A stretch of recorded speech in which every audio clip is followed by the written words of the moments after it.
हरे कृष्ण। माघ माह की महत्तम। दिलीप ने पूछा, ब्राह्मण ब्रह्मर्षि भृगु ने किस समय मणि पर्वत पर विद्याधर को धर्मोपदेश किया था, बताने की कृपा करें। वशिष्ठ जी बोले, राजन, प्राचीन काल में एक समय 12 वर्षों तक वर्षा नहीं हुई।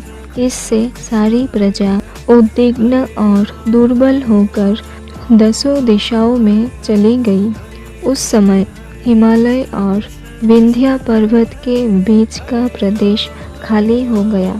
स्वाहा, स्वाधा, वषट्कर और वेद अध्ययन सब बंद हो गए। समस्त लोक में उपद्रव होने लगा। धर्म का तो लोप हो ही गया था, प्रजा का भी अभाव हो गया। भूमंडल पर फल, मूल, अन्न और पानी की बिल्कुल कमी हो गई। उन दिनों नाना प्रकार के वृक्षों से आच्छादित नर्मदा नदी के रमणीय तट पर महर्षि भृगु का आश्रम था। वे उसे आश्रम से शिष्यों सहित निकलकर हिमालय पर्वत की शरण में गए। वहाँ कैलाश गिरी के पश्चिम में मणिकूट नाम का पर्वत है, जो सोने और रत्नों का ही बना हुआ है। उस परम रमणीय श्रेष्ठ पर्वत को देखकर अकाल पीड़ित महर्षि भृगु का मन बहुत प्रसन्न हुआ और उन्होंने वही अपना आश्रम बना लिया।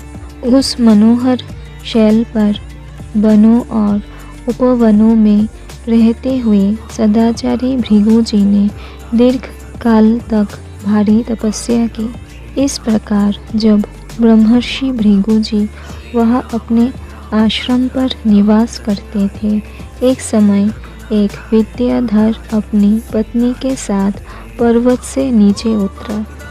वे दोनों मुनि के पास आई और उन्हें प्रणाम करके अत्यंत दुखी हो एक और खड़े हो गए। उन्हें इस अवस्था में देख ब्रह्मर्षि ने मधुर वाणी से पूछा, विद्याधर, प्रसन्नता के साथ बताओ, तुम दोनों इतने दुखी क्यों हो? विद्याधर ने कहा, द्विजय श्रेष्ठ, मेरे दुख का कारण सुनिए। मैं पुण्य का फल पाकर देवलोक में गया। वहाँ देवता का शरीर, दिव्य नारी का सुख और दिव्य भोगों का अनुभव प्राप्त करके भी मेरा मुंह बाघ का सा हो गया। न